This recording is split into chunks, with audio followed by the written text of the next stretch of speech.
महाराष्ट्र शासनानं आर.टी ॲक्ट जो अ, बालकांना सक्तीचा आणि मोफत शिक्षणाचा कायदा हा लागू केला. त्याची अंमलबजावणी प्रामुख्यानं 2011 पासून झाली आणि 2017ला पवित्र पोर्टलप्रमाणे भरती सुरू झाली. 2012 पासून 2 मे 2012 पासून शिक्षक भरती बंदी झाली. शाळांच्यामध्ये शिक्षक नाहीत.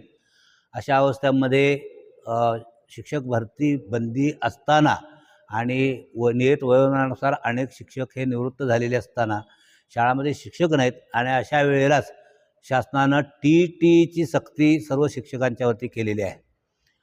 टी.टी जे शिक्षक करणार नाहीत, टी.टी परीक्षा जे शिक्षक देणार नाहीत त्यांना सेवेतून मुक्त केलं जाणार अशा प्रकारचा आदेश महाराष्ट्र शासनानं दिलेला आहे.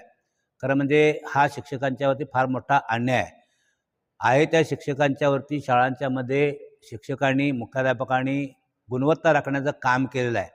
टी.टी परीक्षा दिली म्हणजेच गुणवत्ता राहणार असं नाही. टी.टी नसतानासुद्धा अनेक शिक्षकांनी आपली गुणवत्ता वेगवेगळ्या परीक्षेच्या माध्यमातून सिद्ध केलेली आहे. आणि शासन अलीकडल्या काळामध्ये अनेक प्रकारची अशैक्षणिक कामे शिक्षकांना लावतात. त्याच्यामध्ये ऑनलाईन कामांचा भरमसाठ मारा या शासनानं केल्यामुळं शिक्षकांना ज्ञानदानाचं काम करण्याऐवजी इतरच काम जास्त करावं लागत आहे. आणि अशा टी.टीची सक्ती केल्यामुळं त्यांना टी.टी परीक्षेचा अभ्यास करण्यास वेळच त्या ठिकाणी मिळत नाही. एक म्हणजे महाराष्ट्र शासनानं B.एड आणि D.एड ह्या परीक्षा आहेत, याच्यामार्फत त्या परीक्षा देऊनच शिक्षक त्या ठिकाणी झालेले आपल्या निकषानुसार शिक्षकांना नेमणुका मिळालेल्या आहेत. आणि मग अशा प्रकारची जर सक्ती केली तर त्यांनी प्रामुख्यानं त्यांच्या अभ्यासक्रमामध्ये टी.टीचा अभ्यासक्रमाचा समावेश करावा. म्हणजे पुन्हा या भविष्य काळामध्ये जे नवीन शिक्षक येतील त्यांनाच त्या ठिकाणी टी.टीच्या माध्यमातून हे करता येईल.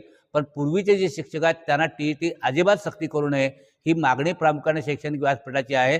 या संदर्भामध्ये येत्या 5 डिसेंबरला संपूर्ण जिल्ह्यातील माध्यमिक प्राथमिक सर्व शाळा आणि उच्च माध्यमिक शाळा ह्या बंद ठेवून आम्ही भव्य अशा प्रकारचा मोर्चा जिल्हाधिकारी कार्यालयावरती काढणार आहोत आणि जिल्हाधिकाऱ्यांना निवेदन देणार आहोत.